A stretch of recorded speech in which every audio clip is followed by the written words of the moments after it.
Good afternoon to everyone. Hope everyone is fine at their places. आज का जो हमारा टॉपिक है that is dedicated to the topic of basal cell carcinoma cancers. So let us get started with the topic of basal cell carcinoma. This video will be very informative and very knowledgeable to you. So please hit a like to this video and follow my page for more such updates on dental education. So let us get started with the topic of basal cell carcinoma. Basal cell carcinoma.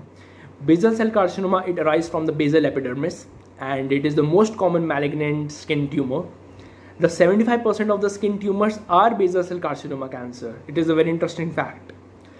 And basal cell carcinoma के जो हमारे occurrence है, the site of occurrence है, that is upper part of the face, above the arbitrary line. Above the arbitrary line, upper part of the face पे इसका main occurrence होता है. It is also called as rodent ulcers. It is also called as tear cancers. Rodent ulcers इसलिए बोलते हैं because it is locally invasive and slow growing. That is why it is called as rodent ulcers. Tear cancer इसको इसलिए बोला जाता है क्योंकि ये हमारे upper part of the face, like in this picture we are seeing that ये upper part of the face पे हमारे अकर हो रहा है एंड टीयर्स भी हमारे इसी साइड पे फॉलो आउट करते हैं. That is why it is called as tear cancers. आप देख सकते हैं basal cell carcinoma above the arbitrary line upper part of the face पे इसका साइट ऑफ अकरेंस है. तो जैसे मैंने बताया कि इसका जो बेसल सेल कार्सिनोमा नाम कैसे पड़ा, बेसल सेल कार्सिनोमा क्योंकि ये अराइज होता है हमारा बेसल एपिडर्मिस से and it basically more effects to the white skinned people को ये ज़्यादा इफेक्ट करता है. एंड अब ये एक तरीके का हमारा स्किन ट्यूमर है, तो इसकी जो हमारी इटियोलॉजी क्या होगी, इटियोलॉजी जो हमारी होगी दैट इज हमारी UV radiation of the sun. UV radiation of the sun is the main aetiology of basal cell carcinoma. अब हमारे जो इसके 4 टाइप्स होते हैं, 4 टाइप्स जो हैं हमारे that is nodular, cystic, ulcerative and field fire type. ये हमारे 4 टाइप्स हैं रिगार्डिंग बेसल सेल कार्सिनोमा के. हमारे 4 टाइप्स हैं जो एक बेसिक हम पढ़ते हैं.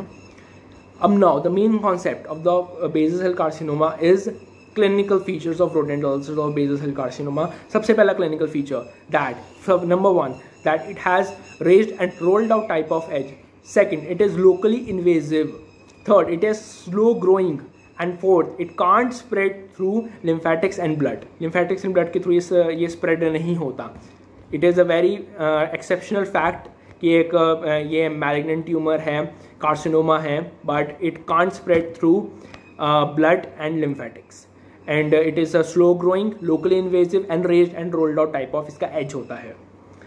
कुछ केसेस के अंदर, मेटाप्लेजिया के केसेस के अंदर basal cell carcinoma can change into the squamous cell carcinoma and squamous cell carcinoma के जो एजेस होते हैं वो होते हैं हमारे raised and everted type of as.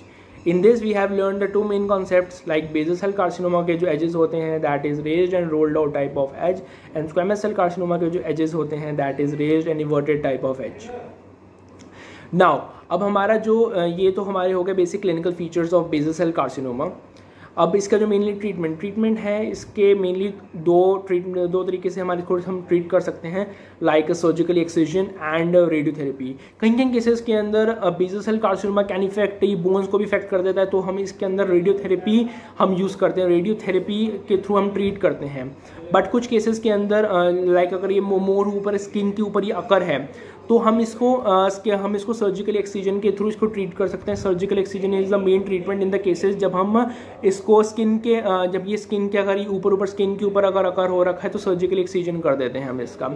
एक बड़ा इसके अंदर प्रॉब्लम है बेसल सेल कार्सिनोमा के अंदर दैट जो बेसल सेल कार्सिनोमा के अंदर इसका बड़ा एक प्रॉब्लम है दैट ये एक हमारा कॉस्मेटिक डिस्फिगरमेंट कर देता है, एस्थेटिक डिस्फिगरमेंट कर देता है. एस्थेटिक वे से, कॉस्मेटिक वे से अच्छा नहीं लगता बेसल सेल कार्सिनोमा कैंसर. जब आप इसको देख रहे हैं, इन पिक्चर्स के अंदर देख रहे हैं, ये अब आपको समझ आ जाएगा इन पिक्चर्स के थ्रू कि जो बेसल सेल कार्सिनोमा ये फेस पे अकर हो रहा है and face has a cosmetic value.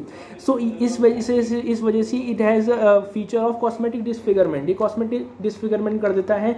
इस कैंसर की वजह से एक कॉस्मेटिक वैल्यू खत्म हो जाती है, एक एस्थेटिक वैल्यू खत्म हो जाती है because the face has aesthetic value. So ये कॉस्मेटिक डिस्फिगरमेंट इसका एक बड़ा करेक्टरिस्टिक फीचर है हमारा बेसल सेल कार्सिनोमा का.